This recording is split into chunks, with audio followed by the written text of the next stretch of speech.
কৃষক বন্ধুবান্ধৱসকল ৰবিবাৰ দোকান বন্ধ থকাৰ বাবে মই মোৰ ওচৰতে থকা ধাননি পথাৰৰ ফালে এবাৰ ফুৰিবলৈ গ'লোঁ। ধাননি পথাৰত গৈ কেনে মই এটা বস্তু দেখিবলৈ পালোঁ। কৃষক বন্ধুবান্ধৱসকল খেতিয়কসকলে ধান খেতি কৰিছে, কিন্তু ধান খেতিবিলাকৰ পাতবিলাক শুকাই গৈছে। আপোনালোকে স্ক্ৰীনত দেখিবলৈ পাইছে পাতবিলাক হালধীয়া হৈ পৰিছে, পাতবিলাক খেৰবৰণীয়া হৈ পৰিছে আৰু ধাননি গছবিলাক বাঢ়িব পৰা নাই।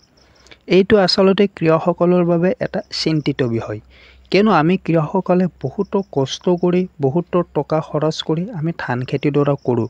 যদিহে ইয়াৰ পৰা আমি এটা ভাল ৰিজাল্ট লাভ নকৰোঁ, আমি কষ্টৰ ফল নাপাওঁ যেন আমাৰ অনুভৱ হয়।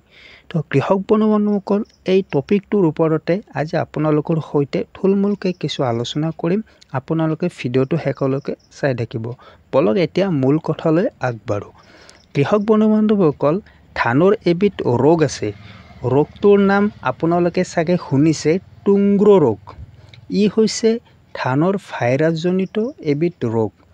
এই ভাইৰাছজনিত ৰোগে যেতিয়া ধান খেতিৰ এডৰাত আক্ৰমণ কৰে, তেতিয়া ধান গছৰ পাতবোৰ হালধীয়া হৈ পৰিব পাৰে আৰু ধান গছৰ পাতবোৰত মামৰৰ দৰে ৰং পৰিব পাৰে, দাগ পৰিব পাৰে আৰু ধান গছবোৰ বাঢ়িব নোৱাৰে। পিছলৈকে ধান গছৰ পাতবিলাক শুকাই গৈ থাকে আৰু খেৰবৰণীয়া হৈ পৰে। তো কৃষক বন্ধুসকল, এইটো আচলতে এটা ভাইৰাছজনিত ৰোগ আৰু এই ৰোগটো বিয়পাই সেউজীয়া হপৰজাতীয় এটা পোকে। আমি এই পোকটো নিয়ন্ত্ৰণ কৰিব লাগে।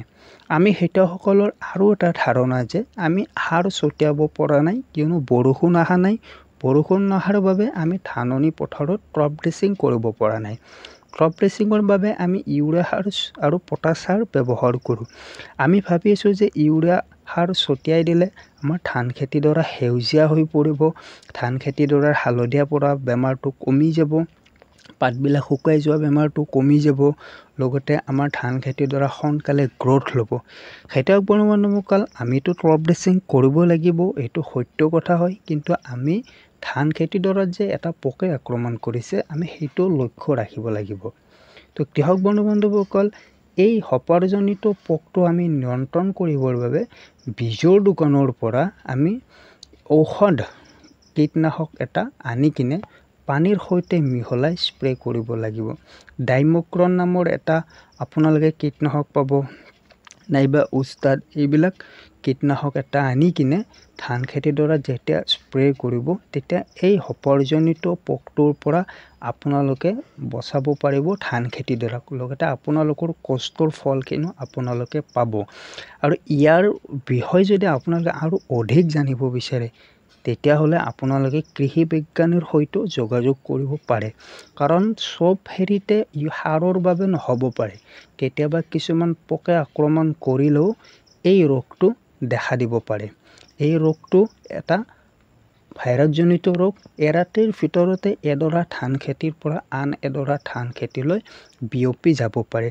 কম অৱস্থাতে আমি ইয়াক নিয়ন্ত্ৰণ কৰাৰ ব্যৱস্থা ল'ব লাগিব, নহ'লে পিছলৈকে আমাৰ ধান খেতিডৰাৰ আটাইবিলাক পাত হালধীয়া হৈ পৰি পাতবিলাক শুকাই যাই কিনে তাৰ পৰা আমি সঠিক উৎপাদন লাভ কৰিব নোৱাৰিম। খেতিয়ক বন্ধুসকল, ইমানখিনি কষ্ট কৰিছে, আপোনালোকে আৰু অলপ কষ্ট কৰক। তাত যি নিয়ন্ত্ৰণৰ ব্যৱস্থা ল'ব লাগে আপোনালোকে ব্যৱস্থা লওক। বীজৰ দোকানৰ সৈতে বা কৃষি বিজ্ঞানীৰ সৈতে আলোচনাত বহি কিনে তেওঁলোকৰ পৰামৰ্শ অনুসৰি এটা ভাল কীটনাশক মেডিচিন লৈ আনি কিনে আপোনালোকে ধান খেতিডৰাত প্ৰয়োগ কৰিব পাৰিব।